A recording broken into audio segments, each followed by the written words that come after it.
Welcome viewers. मैं हूं समीर और आप देख रहे हैं वो इज़ नमरूद। नमरूद कौन था?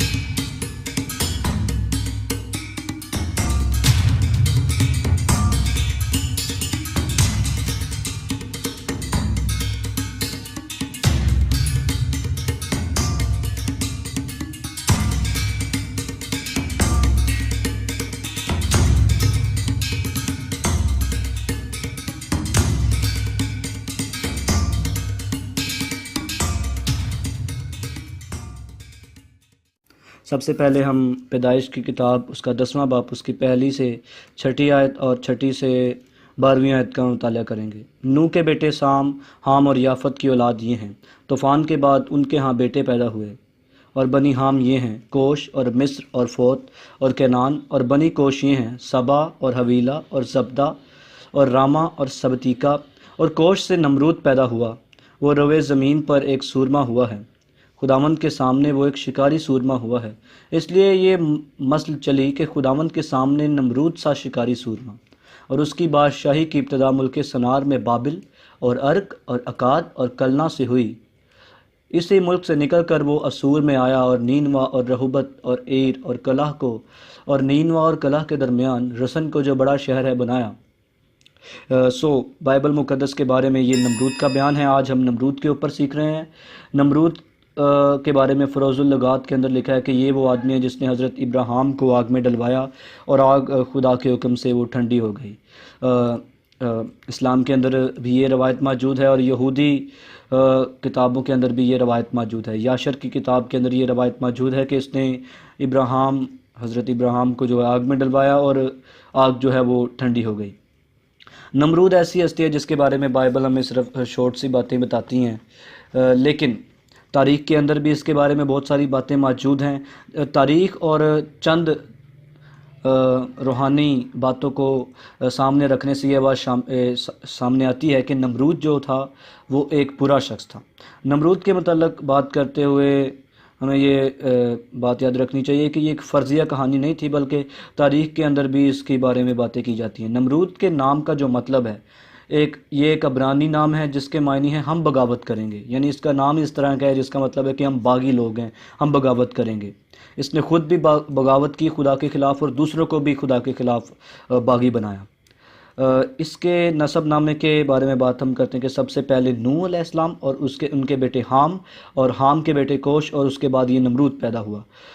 नमरूद के बारे में बात करते हुए कि इसका नाम ये कैसे पड़ा, कहा जाता है कि इसके बाप ने यह नाम इसका इसलिए रखा था क्योंकि इसके ज़माने में लोग खुदा के ख़िलाफ़ चलने लग पड़े थे और खुदा के ख़िलाफ़ बगावत करने लग पड़े थे। और इसका नाम जो है इसी को ले डूबा, क्योंकि इसने खुदा के ख़िलाफ़ जो है वो बगावत करने शुरू की। शैतान का जो है वो सैलाब के बाद सबसे बड़ा हथकंडा ये नमरूद ही था, लोगों को खुदा से दूर करने का। इसने खुदा के ख़िलाफ़ कैंपेनें चलाई और इसने खुदा के ख़िलाफ़ लोगों को उकसाया और बाबल का बुर्ज बनवाया। बाबल का बुर्ज जो है वो बनवाया और खुदा के ख़िलाफ़ लोगों को उकसाया। और ये मुखालफ़ मसीह की रूह है, यानी स्पिरिट ऑफ एंटी क्राइस्ट है। इसके बारे में और हम ये बात करते हैं कि इसका बाप जो था वो कोश था, और बाइबल हमें इसके बारे में यही बताती है कि ये खुदावंद के सामने एक शिकारी सूरमा था।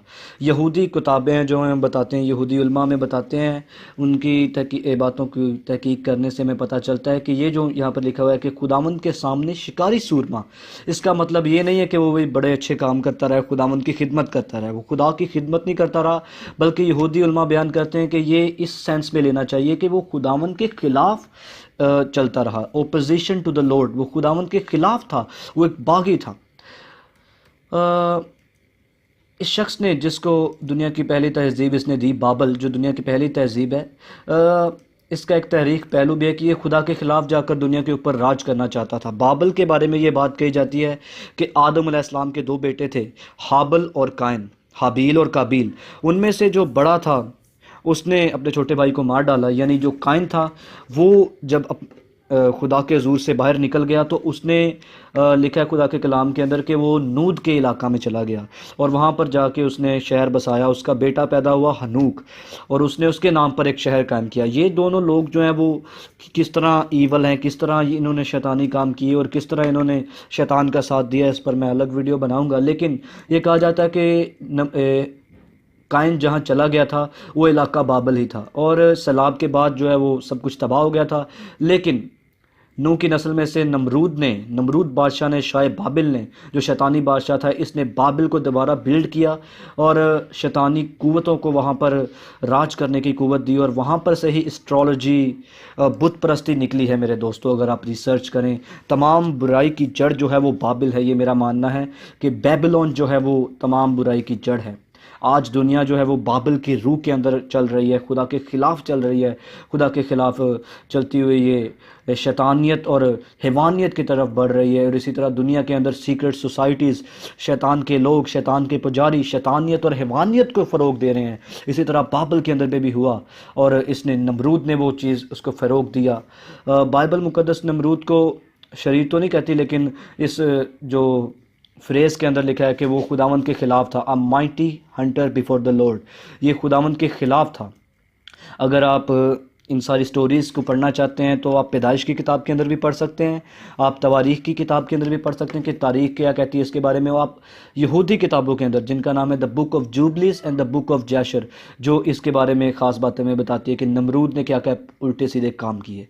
फेल्विस जोसेफस, जो एक यहूदी मौरख है, तारीखदान है, वो ये कहता है कि अब ये नमरूद ही था जिसने सबको उकसाया कि वो इस तरह का कदम उठाए। वो हाम का पड़पोता था और वो बहुत ही ताकतवर था और उसने खुदा से लोगों को दूर रखने के लिए कोशिशें की और लोग उससे खुश थे और उसने हुकूमत को आमरियत में बदल दिया, क्योंकि उसको और कोई तरीका ना मिला कि आदमियों को खुदा के खौफ से दूर कर दे।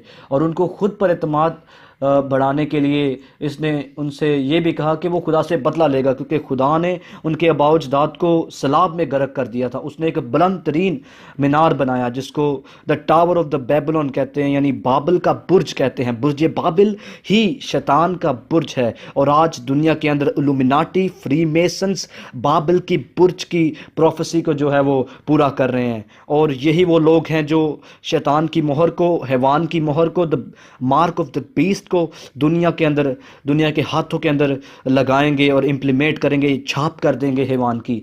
और नमरूद के बारे में जानने के और भी बातें हैं। नमरूद की बीवी का नाम सिमिरिमस था।